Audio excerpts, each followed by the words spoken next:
Look at this all set up here. Coming in with the support. There you go. What's the problem? It's all support players on this panel. That's true. What do you mean? I'm a Darkseer player. Well, you know. He plays Darkseid. Yeah. Howie, how are you?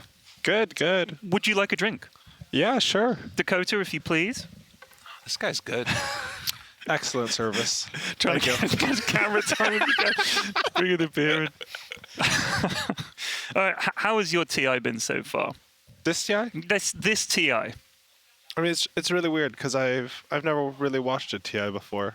Like TI2, I was sort of spectating. Right. But ever since then, I've played or worked as a coach for all of them. So this is the first time you've been as talent, essentially, at a TI on a panel or something like that. Yeah. And so you're watching, presumably, all the games. Would you not normally be doing that? Because I always, in my imagination, the players are just fiending all the other games. Is that not how it works? It is how it works, but usually I have like a computer to go over replays with, and it's more focused. Because like for the group stage, we watched all 4 games going on at the same time, which is weird for me because I've never done something like that. Yeah. When I watched Dota, I watched one at a time and I tried to think about the game. That was like, we go in 39 minutes in, it's like, why is Sven farmed? Like, I don't know, he hit some ancients. Right. Yeah, it's tough to follow 4 games at once and analyze them. So if you had to, as you said, you've either played at or coached at all these TIs. What would be your favorite moment from TI other than winning it? I was going to say, that was a cheapo Other one. than winning it.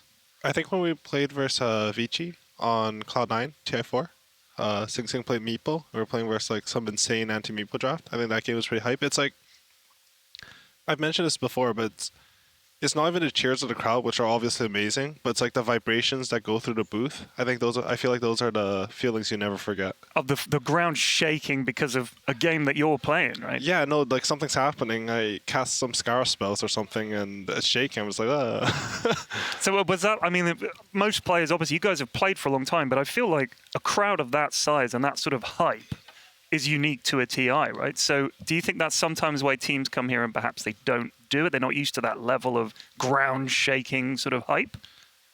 I mean, it's definitely a part of it. It's just everything, right? Like TI is the accumulation of your entire year. There's a crowd, there's a prize pool, there's like, you've worked so hard and for so long, you don't want to let down your teammates, and then you get the sweaty palms. The sweaty palms. Trent, do you have any questions for Howie? Now's the chance. I have lots of time. As my co-host, it would be Oh, I'm the co-host. Yeah, wow, I didn't even know that. Excellent. Oh, Congrats on your promotion. Thank you. Yeah, it was This a is long a demotion. Yeah, This is not a promotion. That may be a bit of a problem. Okay, how about this then? You obviously have a pretty renowned taste for the techies. Do you think that all the Owie techies take is too overhyped? Like, it's too often discussed? Do you wish you weren't so associated with that hero? I mean, I really don't like techies. See? All right. But so cut it out, guys. I do think the hero's broken. I think people don't play it right now. So What is the correct way to play techies? I shouldn't Wait, ask. no, that. Don't say this. He's Cut for it hire. out. I mean, I can He's for say hire. it. No one will play it. no. It's you should play for his ultimate because it's 8-second cooldown, 750 damage. It's like it's a Queen of Pain ulti on an 8-second cooldown. Right, 1,000 range and with Aether. it's crazy, right? Blast off is nuts. I always max that. People think I'm crazy. I mean, you can blast max blast off, but later on in team fights, like you should play to survive and do a and lot just of damage. chuck your bombs in, and that's yeah, it. like you're annoying enough that they want to kill you, but you do too much damage, so they can't ignore you. That's the key. Just to be an irritant that actually also does ridiculous. See, I hate it when these pro players make it sound so simple. It's true. They just like they explain some concept to you, and you're just like, wow, that makes a lot of sense. That actually sounds pretty easy to execute. And it's just like you could try for like a bunch of techies games, but not even figure that out yourself. Yeah, I was actually thinking about something like that on the way here because I was wondering how Thompson comes up with so many heroes. And I think it's a lot about like if you play something a lot and you become an expert in it, you have a lot of accumulated knowledge, so you don't have to think about other stuff. Like it becomes very system one, like automatic to you. Like muscle memory almost. Yeah, exactly. Yeah. And then you can think of ways to abuse it or like go further and push the limits. And that's why all the new ideas in Dota I feel like come from like really high skill players or people who are hero spammers. Because in both of them they like automated so many of the complexities and nuances of Dota that they can actually learn something new. So it's like freeing up the brain, the part of their brain that's actually dealing with mechanics. Yeah. And now Yeah, they're I just think like so. imagining things while they're think playing. This is a concept that's applied a lot, I think, in like fighting games, because like the roster tends to be a lot smaller, and like maybe it'll be like, oh, this character's really good versus this character, but I main this character, and so like it's not worth it for me to learn this. I'm better off just using all my experience on this character, learning the matchup, and winning because like you're freed of a lot of stuff when you know enough about your character. The only thing I heard in that is that hero spammers make up new ideas in Dota that everybody should adopt. And that's telling me that the Witchblade Darkseer that I played with you in a pub is something that everybody should adopt in the world. That was really bad. What are you talking about? What do you mean? We They almost buffed won. that. I feel like Ice Frog was watching your game, and it was just so pathetic that he had to do something to buff it. Look so at he this. Witchblade the True Strike after. Like he was Yeah. just watching your game, and you just spent 3k gold on item. You blinked and punched on, and you missed. It was just No, I hit him you hit him. because I had the Witchblade. That's, No, but it didn't give True Strike when you bought it. yeah, that was too. You don't like you missed normal at least punch? one. Yeah, No, I think it's good, just not how he did it. this is unbelievable. All right, I've got another question for you because obviously you were talking about how you've been coaching or playing. You've taken a bit of a hiatus now to come and do the talent stuff. We obviously have Cinder in as another guy who's played a lot. And you know, I don't think he's coached, but he's either playing or he's coming in as talent. I know that he was for a long time, I assumed, always looking to get back into playing. As a former player, especially as a TI winner, that must always be in the back of your mind. I want to play again. I want to play again. No, I don't really want to play anymore. I mean, for me, like, it's weird to say, like, but I think, I don't know, maybe. Every time I see it, There was no pressure being put on here. That switch, she was like, I'm pretty He's trying much to put it in the box and just put it under the bed, and he's like, I'm pretty much done playing. Like, I love the game, but I don't think I want to play right now. Like, just what it takes to play right now, like mentally, time investment wise, I don't think for me it's a good decision. So, I mean, do you find it like, obviously it's mentally and physically taxing to play these many games, but do you also find it like stresses you out and it's hard to deal with that over time? Because if you're playing competitively for the season, that must build up. I mean, I can tell you my logic. So I played Dota for like 10 years. Well, more really, but Right. like competitively, basically. So that means I'm completely useless as a human otherwise. So right now, I want to develop skills that aren't playing Dota. Like, I think it's an integral part of coaching. I think it's an integral part of talent. I think it's interesting to me as a human to develop those skills.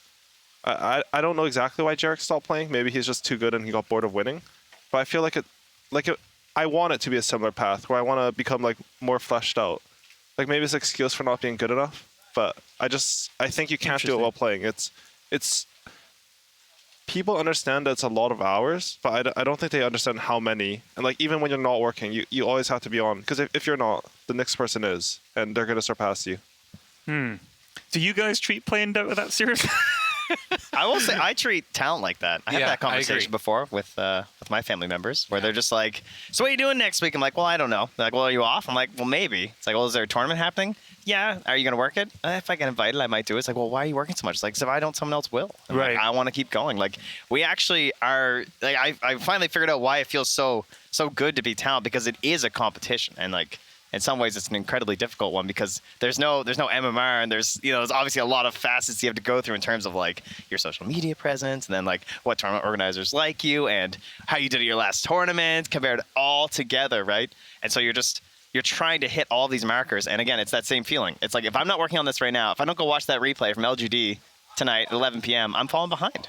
Right, and I think that's like me talking about the Screamo medal thing again, right? Like it sounds so outlandish when I'm talking about it, but it's like trying to get that like extra 0.5% or whatever better to make my voice sound stronger or something like that. So it's very different from the player thing because the player you either win or you lose, and here it's kind of a little bit amorphous, and what actually ends up happening is just sort of weird on occasion.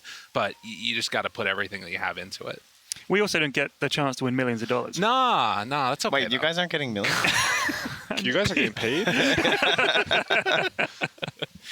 Because I hate to say it, but you have been eliminated from TIs before. And, Not this one though. Not this one. Not yet. Don't Yeah. worry. That wasn't a cue to send you home. I thought that's what it was. I thought like I came on here and you're like, Got some bad news. Man. Well, I've just had this in. You're fine. No. We actually have some content because obviously some of the teams in the same position, they have to go out before we get a chance to see their content. So we actually do have a piece of content I hope we have ready that we can run here and show to you now. Welcome to more rapid fire round questions here. I'm Dakota. I'm here with Bryle from Team Undying, joined by Dubu. What's up, Saberlight? I'm chilling. Who is the most improved over the last year? I think all of it. All of you? Yep. Such a great answer. Yep. Moon was the best when I joined, but he gave me all the knowledge. So now I'm like my knowledge plus Moon's knowledge. You were #1 MMR EU, and you've gotten even better. What was the last book you read? The Art of War. Is your